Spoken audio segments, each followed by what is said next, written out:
सदाशिवसमारम्भां शङ्कराचार्यमध्यमाम् अस्मदाचार्यपर्यन्तां वन्दे गुरुपरम्पराम्। ब्रह्मज्ञानरसायनं श्रुतिकथा वैद्यस्तथा ज्योतिषं व्याकरणं च धनुर्धरं जलतरं मन्त्राक्षरं वैदिकं कोकं वाजिनवाहनं नटनृतं संबोधनं चातुरी विद्या नाम दशः प्रतिदिनं कुर्वन्तु नो मङ्गलम्। संपूर्णानंद संस्कृत विश्वविद्यालय के वेद विज्ञान अनुसंधान केंद्र द्वारा अनवरत समायोजित विशिष्ट वेद विज्ञान व्याख्यान माला के 29वें उपक्रम में आप सभी महानुभावों का हार्दिक स्वागत एवं अभिनंदन है। व्याख्यान माला की इस श्रृंखला में आज हमारे बीच उपलब्ध हैं विज्ञान भारती के राष्ट्रीय संगठन मंत्री आदरणीय श्री जयंत सहस्रबुद्धे जी। विश्वविद्यालय परिवार आपका हार्दिक स्वागत एवं अभिनंदन करता है। साथ ही कृतज्ञ है आपके प्रति कि आपने अपने अति व्यस्त समय में विशेष रूप से इस व्याख्यान के लिए हमें अवसर प्रदान किया। साथ ही हम विश्वविद्यालय के आमुख पटल से जुड़े विश्वविद्यालय के समस्त आचार्यगण, साथ ही समस्त शोध छात्रगण एवं विशेष रूप से आज हमारे साथ आमुख पटल पर विश्वविद्यालय के माननीय कुलपति महोदय आदरणीय प्रोफेसर राजाराम शुक्ल जी भी जुड़े हुए हैं। विश्वविद्यालय परिवार आप सभी का हार्दिक स्वागत एवं अभिनंदन करता है। साथ ही लगभग 4 से 5 हजार से अधिक श्रोतागण हमारे इस आमुख पटल से साक्षात इस वेद विज्ञान व्याख्यान माला का लाभ ले रहे हैं। उन सभी श्रोतृवृंद को, ज्ञान पिपासुओं को विश्वविद्यालय परिवार साधुवाद सहित हार्दिक अभिनंदन करता है। साथ ही इस 29वीं श्रृंखला में भारतीय संस्कृति एवं आधुनिक विज्ञान जैसे रोचक विषय पर हम सभी के बीच अपने मंतव्यों को लेकर उपस्थित हैं आदरणीय सहस्रबुद्धे जी। विश्वविद्यालय परिवार पुनः आपका एक बार हार्दिक स्वागत एवं अभिनंदन करता है।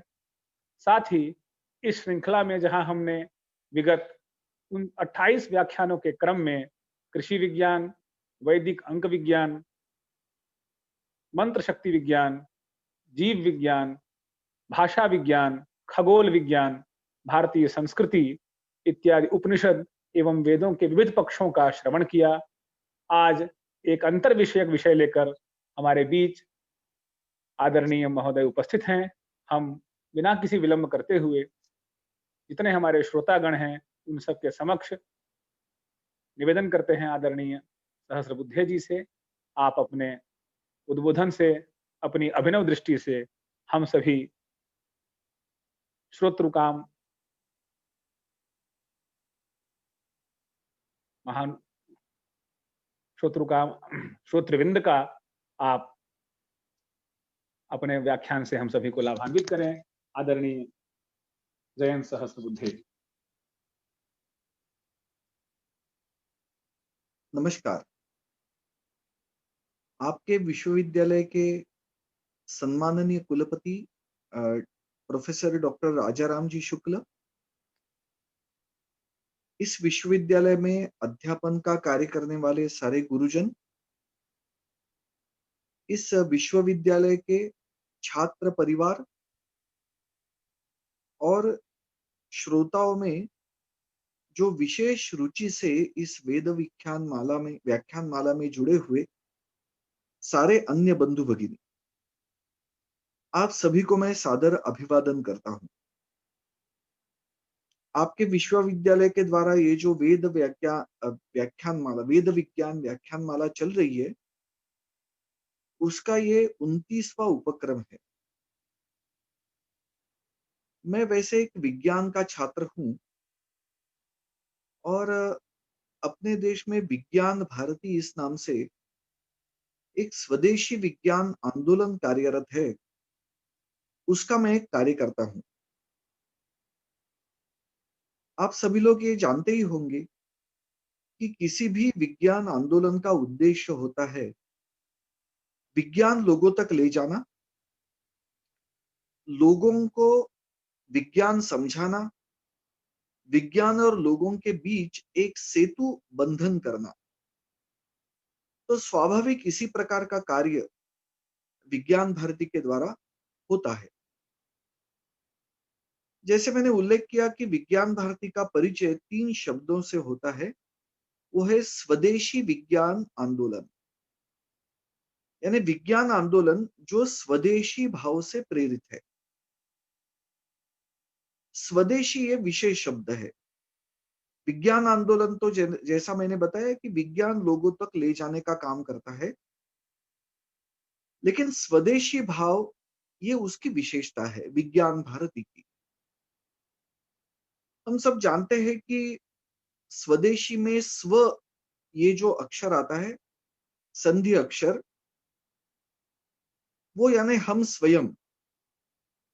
और अपने देश में जो विदेशी आक्रमणकारियों के विरोध में आंदोलन चला,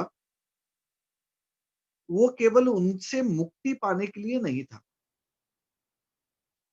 अंग्रेजी में सामान्यतः उसका वर्णन किया जाता है कि it was a freedom struggle और it was a movement of independence. यानी किसी से हम मुक्ति चाहते थे, इस प्रकार का उसका वर्णन होता है। क्योंकि अंग्रेजी भाषा की सीमा, अधूरापन इससे प्रकट होता है। लेकिन अपनी भाषाओं में, भारत की भाषाओं में जब इसी इंडिपेंडेंस मूवमेंट का वर्णन होता है, तब शब्द प्रयोग किया जाता है स्वतंत्रता आंदोलन। इसमें स्व यानी स्वतंत्रता यानी हम जानते हैं कि विदेशी आक्रमणकारियों ने केवल अपने देश पर आक्रमण करते हुए भौतिक साधनों को लूटा, इतना ही नहीं, तो ये एक अनवरत काम बना रहे इसके लिए उन्होंने हम सब भारतवासियों की जो पहचान है, हम सभी की जो अस्मिता है, उस परिचय को मिटाने का प्रयास किया। और जो स्वतंत्रता आंदोलन हुआ, वो इस प्रक्रिया के विरोध में था। यानी हम चाहते थे कि हम अपनी पहचान को मिटने नहीं देंगे। भारतीय इस नाते हम सबकी जो दुनिया में पहचान है और स्वयं को भी है, उसको मिटने नहीं देना, ये इस स्वतंत्रता आंदोलन का उद्देश्य था। अगर ये पहचान मिट गई, तो ये अपना देश भारत नहीं कहलाएगा, इसको हम जानते थे। तो यानी केवल अंग्रेजों को इस देश से बाहर निकालना, उनसे मुक्ति पाना, या जो आक्रमणकारी उसके पूर्व थे उनको भी इस भूमि से बाहर निकालना, केवल इतना मात्र उद्देश्य नहीं था। तो स्वतंत्रता का अर्थ ये कि उन्होंने अपने पहचान पर, अपना परिचय जो है उसको जो आघात पहुंचाया था, उसको मिटाने का जो प्रयास किया था, और उसमें कुछ हद तक वो सफल हो गए। उस स्वयं के परिचय को वापस प्राप्त करना, स्वयं को पहचानना और स्व की सुरक्षा करना, और उस स्व के आधार पर अपने जीवन को आगे चलाना, इसके लिए जो आंदोलन हुआ वो स्वतंत्रता आंदोलन। इसलिए हमें इस बात का ध्यान रखना चाहिए कि हम स्वतंत्र हुए, इसका अर्थ केवल अंग्रेजों से मुक्ति पाई इतना नहीं, तो अपनी पहचान को वापस लाने का प्रयास हम सभी ने मिलकर करने की बड़ी आवश्यकता है। ये विज्ञान का युग है, ऐसे माना जाता है। और अपने स्वत्व को, अपने परिचय को भारतीय इस नाते मिटाने में विज्ञान की भी महत्वपूर्ण भूमिका रही। विशेषकर अंग्रेजों ने विज्ञान का उपयोग करते हुए भारत की अस्मिता को समाप्त करने का सफल प्रयास किया। हमने उसको समझना चाहिए और हमने इसको समझकर अपने देश के विज्ञान के बारे में विचार करने की सतत आवश्यकता है। वर्तमान में आधुनिक विज्ञान के क्षेत्र में और आधुनिक विज्ञान में इस पूरे ब्रह्मांड के बारे में जो नई नई बातों का आविष्कार हो रहा है, ब्रह्मांड के रहस्यों का उद्घाटन हो रहा है, और उससे ब्रह्मांड का संचालन करने वाले जो नियम है उसको समझने का प्रयास हो रहा है, उससे इस आधुनिक विज्ञान की दिशा क्या है, इस आधुनिक विज्ञान का गंतव्य स्थान क्या है, और ये जो सारी बातें उद्घाटित हो रही है जो आज तक छिपी हुई थी, जिसको डिस्कवर ऐसा कहते हैं, उसका अर्थ क्या है, वो हमें किस दिशा में ले जाती है, अपने जीवन पर उसका प्रभाव क्या है, इसका स्वाभाविक विचार हमें करना चाहिए। और उस विषय के बारे में आज मैं कुछ मेरे विचार आपके सामने प्रस्तुत करूंगा। अपने देश के बारे में विचार करते हैं तब एक बहुत बड़ी बात ध्यान में आती है कि अपनी संस्कृति ये अपने देश की बहुत बड़ी विशेषता है। एक सांस्कृतिक विरासत हमें प्राप्त हुई है। मेरे से भी आप सारे संस्कृत से जुड़े हुए लोग बहुत अच्छी प्रकार से जानते हैं कि संस्कृति इसका अर्थ क्या है, तो सम्यक कृति। सम्यक कृति यानी जो कृति विशेष इस प्रकार से रहती है कि जिसके कारण मनुष्य मनुष्य मनुष्य प्रकृति, मनुष्य सृष्टि, मनुष्य एवं पूरा ब्रह्मांड, इसके बीच में एक समन्वय स्थापित होता है। उसको कहते हैं सम्यक कृति। यानी मनुष्य अपने आसपास, अपनी चारों ओर, वो जहां जिस परिवेश में रहता है, उस परिवेश के साथ जीवन चलाने के लिए उस परिवेश के साथ समन्वय बनाकर चलता है। और समन्वय बनाने की दृष्टि से जो कृति करता है, जिसके कारण एक एक प्रकार की समन्वय की बात होती है, और जिसके कारण प्रकृति भी अच्छी रहती है और मनुष्य का जीवन भी ठीक आगे बढ़ता है, उसको कहेंगे, उस अच्छी कृति को सम्यक कृति, और उसी को कहा गया है संस्कृति। हमने संस्कृति के बारे में जब विचार करना शुरू करते हैं हम सभी मिलकर, तब कई प्रकार की बातें सामने आती है, और उसका इस आधुनिक जगत के साथ बहुत बड़ा रिश्ता है, ये भी धीरे धीरे ध्यान में आने लगता है। जैसे अपने देश में बारे में ये बताया जाता है कि अपने संस्कृति की विशेषता क्या है, तो अनेकता में एकत्व देखना, ये भारतीय संस्कृति की विशेषता है। विविधता में एकत्व देखना, ये भारत का एक स्वाभाविक गुण धर्म है।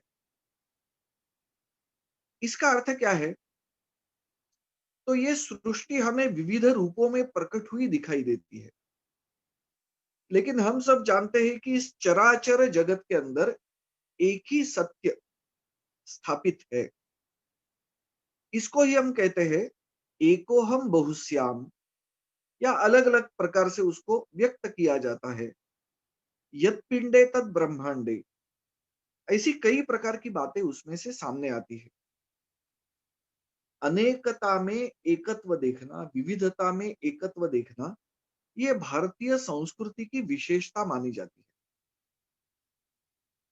और इसके आधार पर जब जीवन चलाने का प्रयास होता है, तब आज इस आधुनिक जीवन के अंदर भी विविधताओं के कारण जो संघर्ष दिख रहा है, उसको समाप्त करने की क्षमता है। एक घटना मुझे याद है कि दक्षिण अफ्रीका में नेल्सन मंडेला, जिन्होंने वहां पर वर्ण संघर्ष के विरोध में, आपस में जो एक जातिगत संघर्ष था, उसको मिटाने के लिए प्रयास किया। उनका एक अनुभव ऐसा है कि वहां पर दक्षिण अफ्रीका में कुछ शतकों से भारतीय लोग भी बड़ी संख्या में निवास करते हैं। स्वाभाविक है, वो पीढ़ियों से वहीं पर बसे हैं। तो ऐसे भारतीय समूह के कार्यक्रम में नेल्सन मंडेला जी को आमंत्रित किया, और जो मंच वहां पर स्थापित किया गया था, उसके पृष्ठभूमि पर एक वाक्य लिखा था अनेकता में एकता भारत की विशेषता। नेल्सन मंडेला जी ने उसका अर्थ पूछा और उनको ध्यान में आया कि ये इसका अर्थ है यूनिटी इन डाइवर्सिटी। तो नेल्सन मंडेला ने उसके बारे में अधिक स्पष्टीकरण पूछा और अपने भाषण में उन्होंने कहा कि ये विशेष वाक्य, अनेकता में एकता भारत की विशेषता, इसके आधार पर अपना अगर जीवन चलाएंगे तो समाज के अंदर ये उच्च नीचता का भाव जाकर समानता स्थापित होगी, बंधुता का भाव स्थापित होगा। और ये सूत्र अगर मेरे जीवन में बहुत पहले मुझे पता चलता तो इसी को आधार मानकर मैं मेरा सारा आंदोलन खड़ा कर सकता था। इस प्रकार की बात उन्होंने कही। विज्ञान के क्षेत्र में क्या चल रहा है? तो धीरे धीरे आधुनिक विज्ञान के क्षेत्र में भी इसी प्रकार की बात अब सामने आई है। लेकिन एक बड़ी विशेष बात यह है कि स्वामी विवेकानंद जी ने 1893 में शिकागो में जो सर्वधर्म परिषद आयोजित हुई थी, उसमें वो 11 सितंबर से 27 सितंबर तक चली। वहां पर उन्होंने 6 भाषण साधारण सत्रों में दिए और उसमें 19 सितंबर का जो उनका भाषण था, जिसमें उन्होंने हिंदू दर्शन, हिंदू तत्व ज्ञान, हिंदू विचार उसको प्रस्तुत किया। उस भाषण का शीर्षक है पेपर ऑन हिंदुइज्म। आप उसको इंटरनेट पर मूल रूप से पढ़ सकते हैं। तो स्वामी विवेकानंद जी ने बहुत ही सुंदर पद्धति से पश्चिमी जगत के लोग जो विज्ञान के द्वारा प्रभावित थे, उनको आधुनिक विज्ञान की भाषा में हिंदू चिंतन बताया।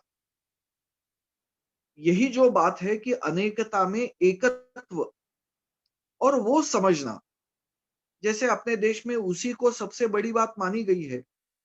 साक्षात्कार होता है किसी एक महान ऋषि को, वो क्या होता है? तो वो ऋषि या वो महात्मा अनेकता में एकत्व देखते हैं, यानी उनको सारा एक रूप दिखाई देता है। सारी ओर, चारों ओर ईश्वर का ही वास दिखाई देता है। एक ही तत्व चारों ओर फैला हुआ है, इसकी अनुभूति वो करते हैं।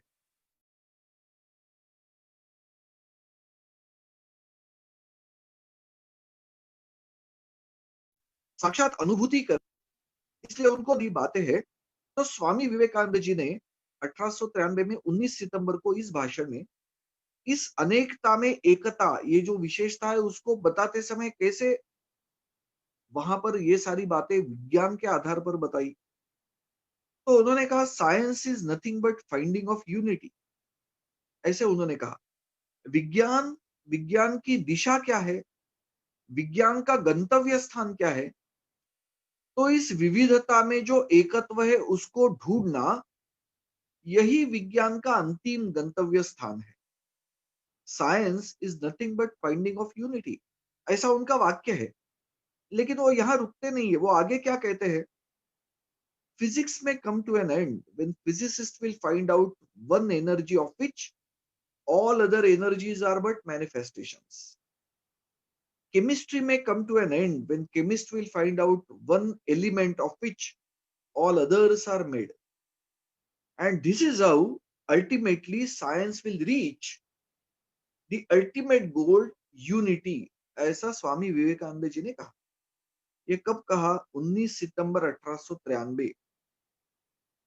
उसके बाद विशेष बात यह ध्यान में आती है, आज तक, अभी तक, इस क्षण तक आधुनिक विज्ञान की अगर यात्रा हम देखने जाएंगे तो ध्यान में ऐसे आएगा कि आधुनिक विज्ञान ठीक इसी बात को ढूंढने में लगा हुआ है। आज भी आधुनिक विज्ञान को यह बात प्राप्त नहीं हुई है। तो इस उपलब्धि को प्राप्त करने के लिए आधुनिक विज्ञान आस लगाकर बैठा हुआ है। सर्वप्रथम जेम्स क्लर्क मैक्सवेल नाम के एक बहुत बड़े वैज्ञानिक थे। उन्होंने इलेक्ट्रिकल फोर्स और मैग्नेटिक फोर्स को एक साथ लाया और इलेक्ट्रोमैग्नेटिक फोर्स ऐसे उसको उन्होंने बताया कि ये दोनों अलग नहीं है, वो दोनों एक है। यानी एक है इलेक्ट्रोमैग्नेटिक फोर्स, उसके दो अंग बन सकते हैं, अलग अलग उनको विलग कर सकते हैं, इसलिए उसको कहते हैं इलेक्ट्रोमैग्नेटिक फोर्स, या हम कहते हैं विद्युत चुंबकीय बल, ऐसा कहते हैं। फिर आगे चलकर धीरे धीरे गुरुत्व के बारे में जानकारी मिली। जेम्स क्लर्क मैक्सवेल के पहले अ, हम सब जानते हैं न्यूटन के द्वारा गुरुत्वीय बल के बारे में काफी अच्छी जानकारी प्रस्तुत की गई थी तर्कपूर्ण विचार के आधार पर।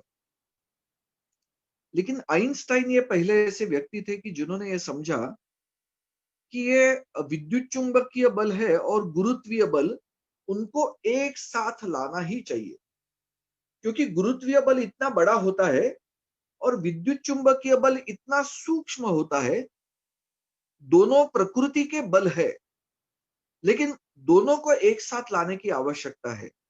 और इस सिद्धांत को आइंस्टाइन के द्वारा नाम रखा गया grand unification theory, unification of all natural forces into one. Einstein अपने इस लक्ष्य को उन्होंने निश्चित किया, लेकिन अपने जीवन में इस लक्ष्य को प्राप्त करने में वो सफल नहीं हुए। लेकिन इसी समय आधुनिक विज्ञान के अंदर एक नई बात आई, वो यानी परमाणु के अंदर प्रवेश करना वैज्ञानिकों को संभव हुआ। 1897 में जे थॉमसन ने इलेक्ट्रॉन का शोध आविष्कार किया। तो परमाणु यानी अंतिम कण, जिसको और विभाजित नहीं किया जा सकता, ऐसी मान्यता थी, उसके अंदर गए उसको विभाजित करने का सफल प्रयास हुआ। तब बाद में ध्यान में आया कि परमाणु कैसा है, तो एक नाभि है और नाभि के आसपास एक वृत्ताकार कक्षा में इलेक्ट्रॉन नाम के ऋण प्रभारित कण प्रकाशीय गति से घूमते रहते हैं। तो ये बहुत ही बड़ी अचरज की बात थी, और वहां पर गुरुत्वीय बल लगभग काम नहीं करता, यानी शून्य के समीप रहता है वो। इसलिए इस परमाणु के अंदर जो कण है, जिनको मूलभूत कण कहा जाता है, इस ब्रह्मांड के बेसिक बिल्डिंग ब्लॉक ऐसे कहा जाता है, उनके ऊपर गुरुत्वीय बल का प्रभाव ही नहीं है। हम मनुष्य सभी गुरुत्वीय बल के आधार पर ही चलते फिरते हैं, लेकिन ये परमाणु और परमाणु के अंदर इस सृष्टि के जो मूलभूत कण जिनको माने जाते हैं, जो सृष्टि की रचना करते हैं, उस रचना में जो मूलभूत इकाई है, वहां पर गुरुत्वीय बल का प्रभाव ही नहीं है।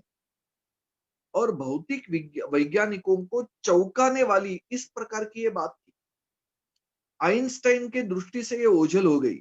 आइंस्टाइन इसको कभी मानता नहीं था, लेकिन आगे चलकर अभी अभी शायद आपने नाम सुना होगा, स्टीफन हॉकिंग नाम के एक वैज्ञानिक, अभी अभी 4 साल पहले उनका देहांत हुआ।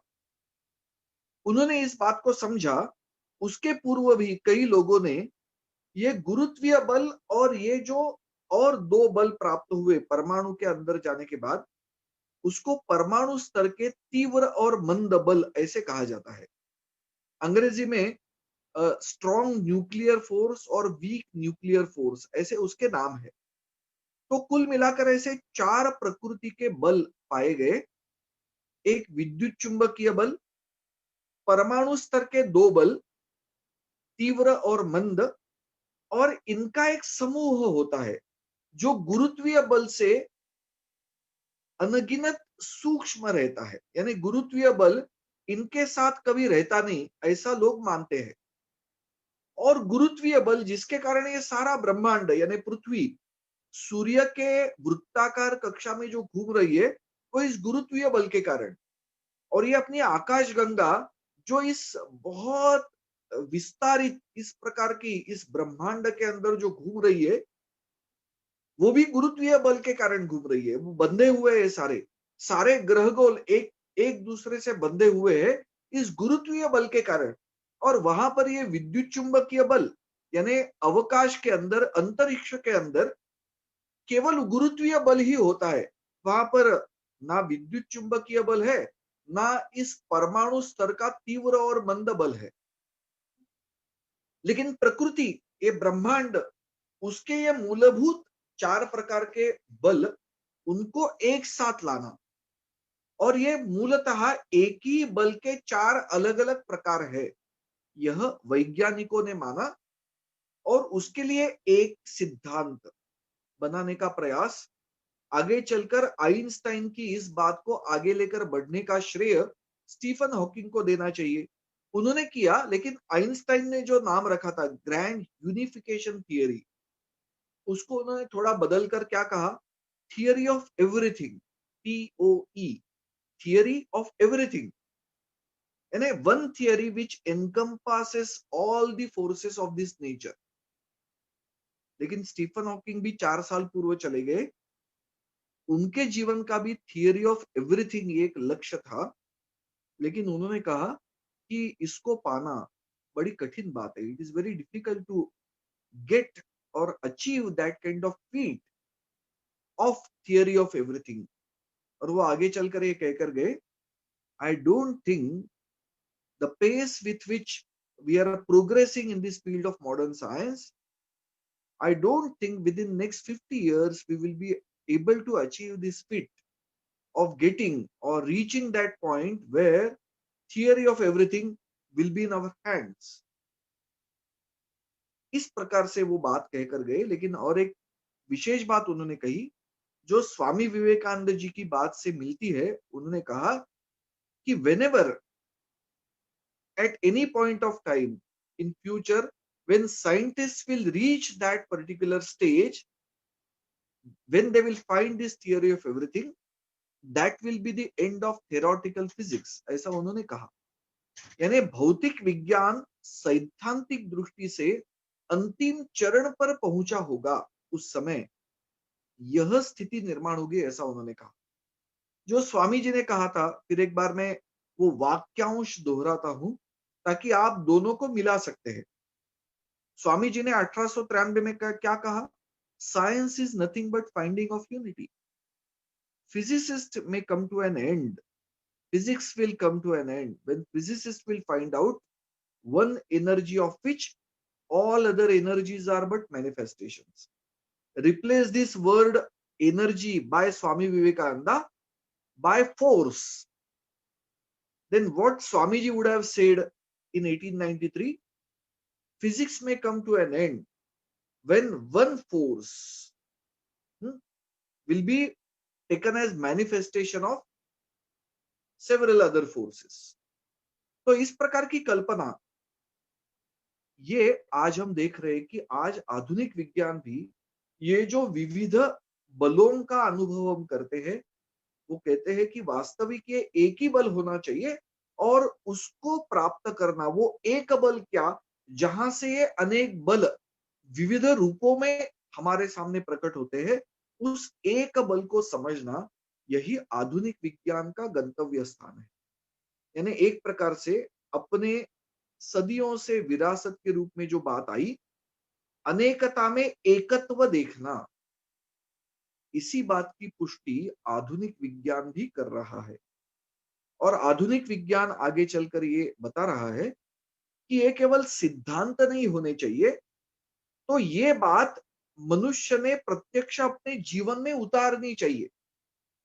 अगर ये बात मनुष्य अपने जीवन में उतारेगा तो प्रकृति के साथ समन्वय बनाकर वो चल सकता है, और ये बड़ी आवश्यकता है मनुष्य के जीवन में। ऐसी बात आधुनिक विज्ञान बता रहा है। अब यहां का हम विचार करेंगे तो और एक मजेदार बात, जलवायु परिवर्तन, पर्यावरणीय चुनौतियां, संकट, इसमें से जो उभर कर आई वो क्या है।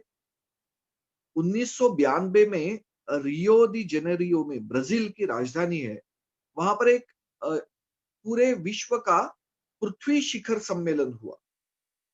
और उस सम्मेलन में कौन सी बात सामने आई, अगर शाश्वत विकास की राह पर चलना है तो मनुष्य के लिए उन्होंने एक मंत्र उस शिखर परिषद के द्वारा सबके लिए दिया, वो क्या था?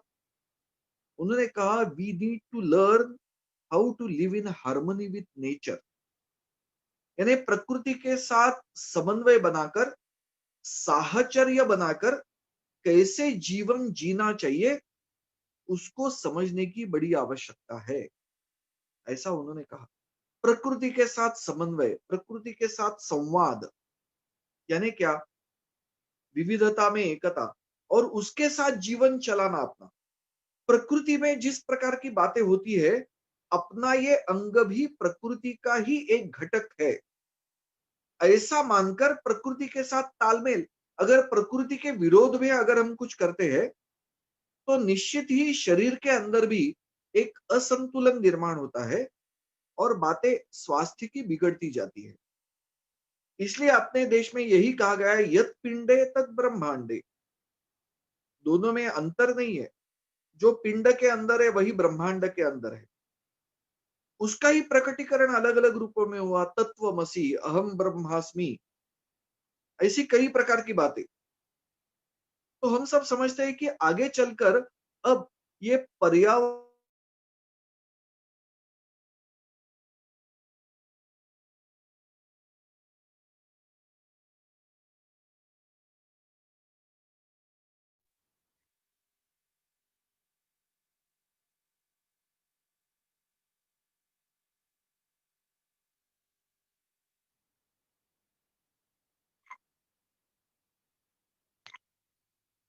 सर नेटवर्क थोड़ा कम कट गया है मुझे।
नमस्ते, रुकावट के लिए खेद है। ठीक मेरे है सर। कुछ इंटरनेट में समस्या आई, तो ये इस प्रकार की बात आज सामने आ रही है। हम सब जानते हैं कि आज मार्गशीर्ष मास शुक्ल पक्ष की तृतीया तिथि है, और मार्गशीर्ष का प्रारंभ हुआ तब हम सभी ने हेमंत ऋतु में प्रवेश किया। इसके पहले शरद ऋतु था, और ये ऋतु चलते रहते हैं, वर्ष में 6 ऋतु आते रहते हैं, और उनका एक चक्र हमें दिखाई देता है। आधुनिक विज्ञान को इस प्रकार की बात अब धीरे धीरे ध्यान में आई है, और उन्होंने एक जीव विज्ञान के अंदर एक प्रकार का नया विषय प्रारंभ किया है, और उसका अंग्रेजी में नाम है क्रोनोबायोलॉजी। क्रोनोलॉजी यानी कालक्रम के अनुसार जिन बातों का अध्ययन होता है, उसको जीव विज्ञान के साथ मिलाकर क्रोनोबायोलॉजी। और ये जीव विज्ञान की शाखा क्या करती है, तो प्रकृति के अंदर जिस प्रकार के चक्र चलते रहते हैं, प्राकृतिक चक्र चलते रहते हैं, उन चक्रों के साथ मनुष्य के जीवन को जोड़ना ये कितना आवश्यक है, इसका अध्ययन वो कर रहे हैं।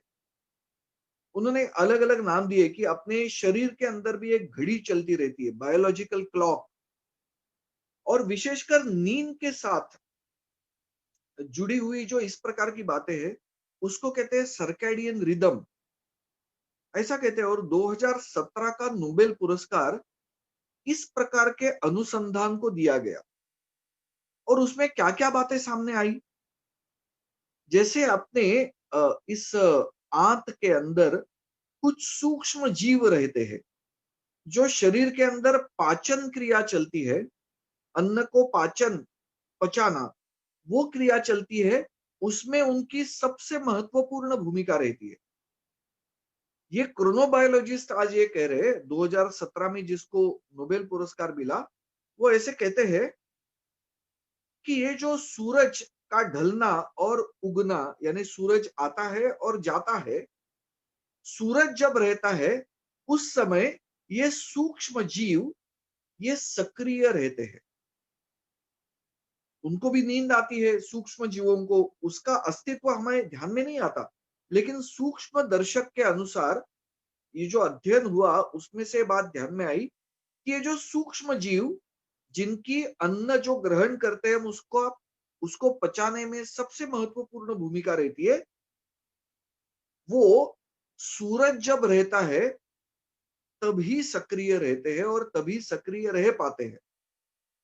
ये जो कृत्रिम प्रकाश हम लेते हैं, जैसे मैं भी अभी अंधेरा इस कक्ष में है, लेकिन एक यहाँ पर दीप जल रहा है, उसके किरणों के द्वारा ये जो मेरे पेट के अंदर सूक्ष्म जीव है वो खींचे जाते हैं।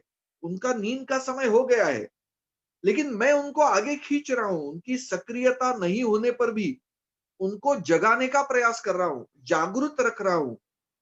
और उसके कारण उनका जो प्राकृतिक नियम है, प्राकृतिक चक्र है, उसको मैं तोड़ रहा हूं। और उसके कारण मैं एक अस्वस्थता, एक असंतुलन मेरे शरीर के अंदर निर्माण कर रहा हूं। तो अपने देश में जो बात थी कि सूर्य के ढलने के समय भोजन कर लेना चाहिए, उसके बाद भोजन करना ठीक नहीं है। तो इस प्रकार की बात आज का आधुनिक विज्ञान बता रहा है। फिर अभी अभी कुछ 1-2 साल पहले एक शोध पत्र आया, उन्होंने उसका शीर्षक था मजेदार।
तो प्रकृति के साथ चलने के लिए इस प्रकार की बात बताई गई, और कर्करोग के लिए यही एकमात्र अच्छा उपाय हो सकता है, ये बताया जा रहा है। और कई प्रकार की बातें हैं।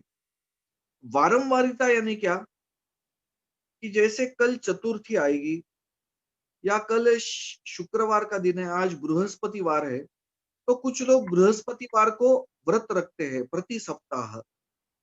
तो प्रति बृहस्पतिवार को व्रत रखना यानी एक वारंवारिता, फ्रीक्वेंसी है उसकी, और इस प्रकार से उसको चलाना, ये सबसे बड़ी आवश्यक बात है आपका स्वास्थ्य ठीक रखने के लिए। देखिए कैसी बात आधुनिक विज्ञान अब बता रहा है। भारत का कोई भी व्यक्ति इसको जब सुनेगा तो तुरंत ध्यान में आएगा कि भारत के हर परिवार में इस प्रकार का व्रत रखने की सदियों पुरानी परंपरा है। उसकी एक फ्रीक्वेंसी है, क्योंकि एक विशिष्ट दिन, एकादशी के दिन, यानी महीने में 2 बार एकादशी आती है, शुक्ल पक्ष, कृष्ण पक्ष। तो इस प्रकार की कई बातें अपने देश में चलती रहती है। तो इस प्रकार की बात अब ये आधुनिक विज्ञान के दायरे में सबको ध्यान में आ रही है, और ऐसी कई प्रकार की बातें हैं। लोग कहने लगे कि what we should consume to protect this environment. उसके लिए मंत्र दिया गया है, from the region for the region, यानी मैं जिस परिवेश में रहता हूं वहीं से मैंने अन्न ग्रहण करना चाहिए। मैं रहता हूं, आज जैसे मैं दिल्ली में हूं, लेकिन मैं अन्न ग्रहण कहाँ का करता हूं, तो कन्याकुमारी का करता हूं। या उल्टा मैं कहूं तो आपको शायद ध्यान में आएगा कि कन्याकुमारी के लोग अगर बीमार हो गए तो सेब खाते हैं, क्योंकि उनको बताया गया है an apple a day keeps doctor away. लेकिन ये अच्छा नहीं है। सेब कन्याकुमारी में कभी होगा ही नहीं। जहां पर ठंडा प्रदेश है वहीं पर सेब प्रकृति के अंदर निर्माण हो सकता है।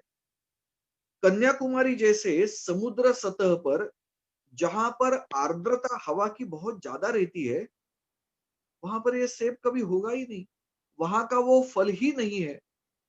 लेकिन कन्याकुमारी में मैं एक बार गया था, वहां के लोग भी, वहां के बाजार में गया तो वहां पर सेब ही सेब, फल यानी क्या, सेब। कोई रुगड़ा अगर होता है, किसी का स्वास्थ्य बिगड़ता है, तो लोग उसको जब भेंट मिलने के लिए जाते हैं तब सेब लेकर जाते हैं। क्योंकि आधुनिक विज्ञान, आधुनिक जगत में उनके दिमाग में बिठाया गया an apple a day keeps doctor away, लेकिन ये गलत है। आधुनिक विज्ञान ये कह रहा है, one is suppose to consume something which is from his or her own reason, यानी जिस क्षेत्र में मैं रहता हूं वहीं पर निर्मित प्रकृति में बातें मैंने ग्रहण करनी चाहिए। इसके लिए उसका सूत्र है, from the region for the region. ऐसी कई प्रकार की बातें आई है, और उसमें से बात ध्यान में आई है कि प्रकृति के साथ तालमेल बिठाकर चलना, यही सारी पर्यावरणीय समस्याओं का समाधान है और मनुष्य के स्वास्थ्य के लिए सबसे सुंदर उपाय है। तो ये सारी बातें आज आधुनिक विज्ञान समझने का बस प्रयास कर रहा है, और ऐसी कई प्रकार की बातें हैं। अभी अभी भौतिक विज्ञान के जगत में इस वर्ष रॉजर पेनरोज नाम के एक भौतिक विज्ञानी को नोबेल पुरस्कार मिला। वो 90 साल के हैं, लेकिन भौतिक विज्ञान के अंदर उन्होंने कॉन्शियसनेस यानी चेतना को लेकर काम किया। अपने देश में जो भौतिक विज्ञानी है वो उसको समझते तक नहीं, उसको हाथ भी नहीं लगाते। लेकिन पश्चिमी जगत में चेतना को लेकर भौतिक विज्ञान के जगत में कार्य होता है अनुसंधान का, और वहां पर उसके बारे में कई प्रकार के अनुसंधान किए जाते हैं। उसके ऊपर कई प्रकार के शोध कार्य करने का विचार करते हैं। उनको ऐसे ही एक वैज्ञानिक को इस वर्ष 2020 का नोबेल पुरस्कार दिया गया। कल्पना कीजिए। और ये व्यक्ति रॉजर पेद्रोज, ये मैथमेटिकल फिजिसिस्ट है। और वो क्या कहते हैं, you cannot compute consciousness, consciousness cannot be quantified, यानी उसका मापन नहीं हो सकता। वो संख्यात्मक पद्धति से उसका हम विचार नहीं कर सकते। तो कॉन्शियसनेस क्या है वो हमें और समझना चाहिए। उसके बारे में उन्होंने बहुत बड़ा अनुसंधान किया है, और उनका ये दावा है कि यू कैन नॉट कंप्यूट और क्वांटिफाई दिस कॉन्शियसनेस। अब कॉन्शियसनेस, वो जिसको स्पिरिट कहते हैं, चेतना, उसके बारे में आधुनिक विज्ञान में स्वास्थ्य क्षेत्र में कई प्रकार की बातें आई है, जैसे वर्ल्ड हेल्थ ऑर्गेनाइजेशन, विश्व स्वास्थ्य संगठन, जिसकी अभी बहुत सारी चर्चा हो रही है कोरोना के काल में, का प्रारंभ 1946 में हुआ। उस समय विज्ञान की जो स्थिति थी, आज का विज्ञान भी कई बार मेरे मन में आता है शैशव अवस्था में, तो उस समय जो स्थिति थी उसके अनुसार उन्होंने व्याख्या की, परिभाषा की स्वास्थ्य की, वो क्या थी? Physical wellbeing of a person, यानी मनुष्य एक शरीर है, जैसे हम कहते हैं पंचमहाभूतात्मक शरीर, प्रपंच ऐसा कहते हैं। तो ये पंचमहाभूतात्मक शरीर है, ये प्राण या आत्मा इसको छोड़कर जाता है तो हम कहते हैं पंचतत्व में विलीन हो गए हम। तो ये शरीर है, वो भौतिक शरीर, उसके बारे में क्या कहा जाता है? तो उन्होंने वो कहा कि इस भौतिक शरीर को ठीक रखना, उसके अंदर कुछ बिगाड़ नहीं हुआ है, यानी इस शरीर को यंत्र जैसा उन्होंने माना और उसको लेकर उन्होंने काम किया और कहा कि इस यंत्र को ठीक रखना, उतनी उनकी दृष्टि थी। तो कहा physical wellbeing of a person. फिर उनके आगे चलकर ध्यान में आया कि मन भी होता है और मन का भी शरीर के ऊपर बड़ा परिणाम होता है। फिर उन्होंने जोड़ा physical and mental wellbeing of a person. फिर उनके ध्यान में आया कि हम जहां रहते हैं, जिस परिवेश में, उसका भी प्रभाव रहता है। फिर उन्होंने एक नई बात जोड़ी, तीसरी बात, और कहा physical mental and social wellbeing of person. और आज विश्व स्वास्थ्य संगठन के दरवाजे पर दस्तक दी जा रही है।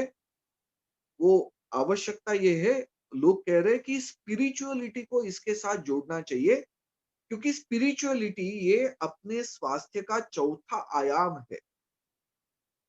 There is a fourth dimension to our health, and that is what spiritual aspect. And people are knocking the doors of WHO, and they are trying to compel them that they should redefine this health, adding this fourth dimension to it. And the new definition of health should be physical, mental, social, and spiritual well-being of a person. पश्चिमी जगत का जो विज्ञान है, उसने आत्म तत्व को कभी समझा ही नहीं। आत्म तत्व, ये पंचमहाभूतात्मक शरीर है, उसके अंदर एक आत्मा, आत्म तत्व है, चेतना, ये उन्होंने कभी समझा ही नहीं। आज के आधुनिक विज्ञान के बहुत बड़े बड़े श्रेष्ठ ऐसे वैज्ञानिक इस बात को लेकर बड़ा आश्चर्य व्यक्त करते हैं कि आधुनिक विज्ञान की दृष्टि से ये बात कैसे निकल गई, अभी तक कैसे अभी उसके बारे में सोचा ही नहीं। इस प्रकार की बात वो आज करने लगे हैं। और डब्ल्यूएचओ के अंदर भी इस प्रकार की एक बड़ी चर्चा और एक मंथन सा चल रहा है। तो हमें इस बात का विचार करना चाहिए कि पश्चिमी जगत में, मेरी जानकारी में अमेरिका में कम से कम 80 या 100 ऐसे स्वास्थ्य यानी मेडिकल स्कूल्स है जहां पर स्पिरिचुअलिटी को पढ़ाया जाता है विज्ञान की दृष्टि से। स्पिरिचुअलिटी एक विज्ञान है, spirituality is nothing but a science, ऐसा कहकर पढ़ाया जाता है। यानी हम जो आत्म तत्व की बात करते थे, जो अपने मूल संस्कृति का एक अंग है, उसको लेकर अभी वहां पर धीरे धीरे कुछ विचार शुरू हुआ है। और आधुनिक विज्ञान के जगत में, क्षेत्र में इसकी बड़ी चर्चा अब हो रही है। तो हम सभी ने आधुनिक विज्ञान की इन बातों को समझना चाहिए और इन बातों के आधार पर, इनको ध्यान में रखकर जो कृति की जाएगी, उससे ही मनुष्य का जीवन ठीक चलेगा। और वो कृति, अच्छी कृति यानी क्या होगी? सम्यक कृति, यानी संस्कृति। भारतीय संस्कृति इस प्रकार से विज्ञान के आधार पर विकसित हुई है।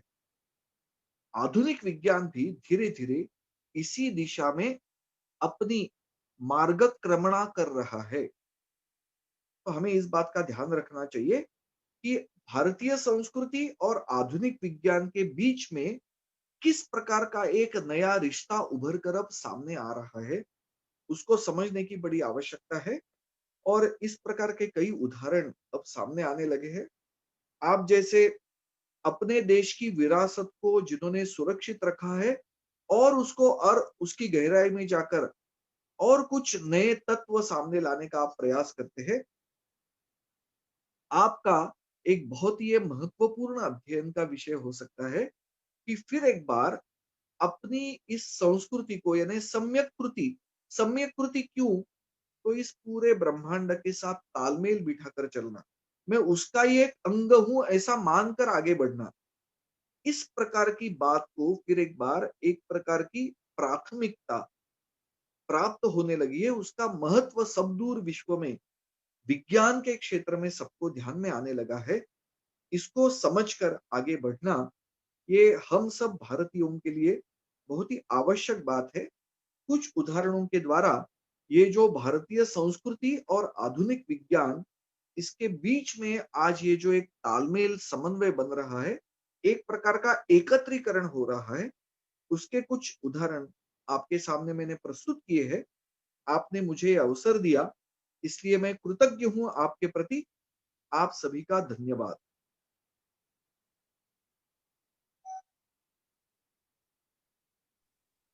धन्यवाद सर। विश्वविद्यालय परिवार आपके इस उत्कृष्ट उद्बोधन के लिए आपका हार्दिक आभारी है। विशेषतः